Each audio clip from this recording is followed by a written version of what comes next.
নমস্কার, home cook with পুপু চ্যানেলের আরেকটি নতুন ভিডিওয়ে সকলকে স্বাগত। আর এতক্ষণে তোমরা বুঝে গেছো আমি তোমাদের সাথে ঠিক কী রেসিপি শেয়ার করতে চলেছি। এই গুড় আম বানানো প্রত্যেকে জানলেও আমি যেভাবে বানাবো সেভাবে বানালে তোমরা কিন্তু পুরো 1 বছর ধরে এটা সংরক্ষণ করতে পারবে। আর তার জন্য আমি নিয়েছি 1 কেজি পরিমাণের কাঁচা আম। আমগুলোর মুখের দিকটা যেখানে আঠা বেশি থাকে সেদিকটা একটু বেশি বাদ দিয়ে তারপর সব কটার ভালোভাবে খোসা ছাড়িয়ে নিলাম। এইবার ছুরি দিয়ে ভালো করে আমগুলোকে কেটে নিচ্ছি। আমি এখানে 3-4 রকম সাইজে আমগুলোকে কেটেছি। তোমরা চাইলে একরকমভাবেও কাটতে পারো, কিন্তু এরকম মিলিয়ে মিশিয়ে আম কাটলে তাহলে কিন্তু কিছু আম গোটা থাকে আর কিছু আম গলে যায়, এতে কিন্তু খেতে ভীষণ ভালো লাগে। এইবার সব আমের টুকরো ভালো করে ধুয়ে একেবারে জল ঝরিয়ে শুকনো করে রাখতে হবে।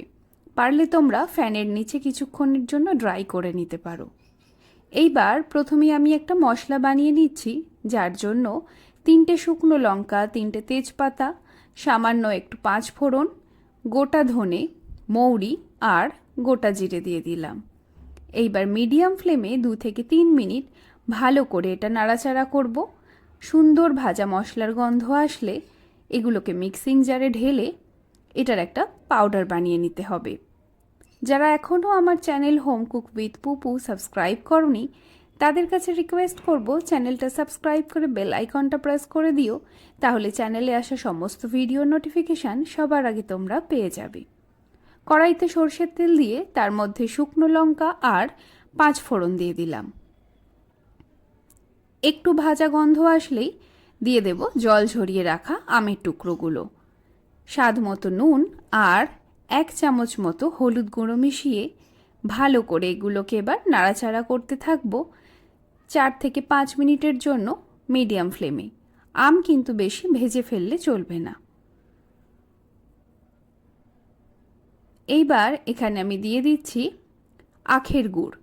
তোমরা চাইলে আখের গুড়টাকে আরও ভেঙে মিহি করে নিতে পারো, কিন্তু আমি বড় বড়ই দিয়ে দিয়েছি।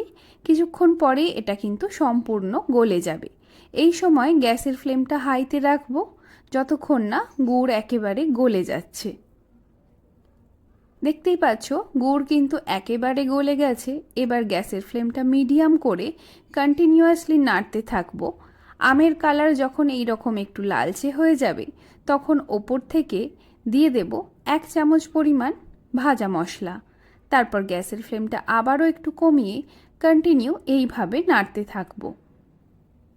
এখানে দেখতেই পাচ্ছ রঙটা কিন্তু একেবারে পারফেক্ট হয়ে গেছে। আরও 1 চামচ ভাজা মশলা আমি দিয়ে দিলাম। তোমরা কিন্তু একেবারে পুরো মশলার ব্যবহারটা করবে না, 2 থেকে 3 বার অল্প অল্প করে মশলাটা দেবে, এতে কিন্তু টেস্ট ভীষণ ভালো হয়। তো এইবার এটাকে আরও 2 থেকে 3 মিনিটের জন্য নেড়ে ছেড়ে নিলেই এটা কিন্তু একদম রেডি। দেখতেই পাচ্ছ কতটা ঘন হয়েছে। একেবারে পাতলা ঝোলের মতো কিন্তু রাখবে না, তাহলে কিন্তু আম গুড়ের যে অ্যাকচুয়াল টেক্সচারটা হয় সেটা কিন্তু শুকনো হওয়ার পর তোমরা কিন্তু পাবে না। তাই এতটা ঘন কিন্তু করতেই হবে।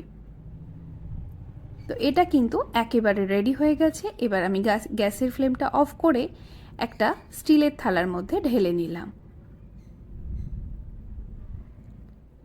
তোমরা যদি একেবারে জল ব্যবহার না করে ঠিক এই পদ্ধতিতে আমগুড় বানাও তাহলে কিন্তু এটা সারা বছর রাখতে পারবে। এইবার এই থালায় ঢেলে নেওয়ার পরে আমি ওপর থেকে আরও একটু মশলা ছড়িয়ে দিলাম। তারপর 1 থেকে 1.5 দিন এটা যদি তোমরা একটু রোদ লাগাও, তারপর একটা কাঁচের বয়ামের মধ্যে তুলে রাখো, চোখ কান বুজে 1 বছর তো তোমরা রেখে দিতেই পারবে। আশা করছি ভিডিওটা তোমাদের ভালো লেগেছে। যদি ভালো লেগে থাকে তাহলে কিন্তু অবশ্যই লাইক করো, কমেন্ট করো, পারলে চ্যানেলটা শেয়ার করে দিও। আর আমার ফেসবুক পেজ অয়ন্তিকা লিম্পা দেশমুখেও তোমরা জয়েন করতে পারো, সেখানেও কিন্তু অনেক রকমের ভিডিও তোমাদের জন্য ওয়েট করছে। দেখা হচ্ছে তোমাদের সাথে পরবর্তী রেসিপিতে। ততক্ষণ সবাই ভালো থেকো, সুস্থ থেকো।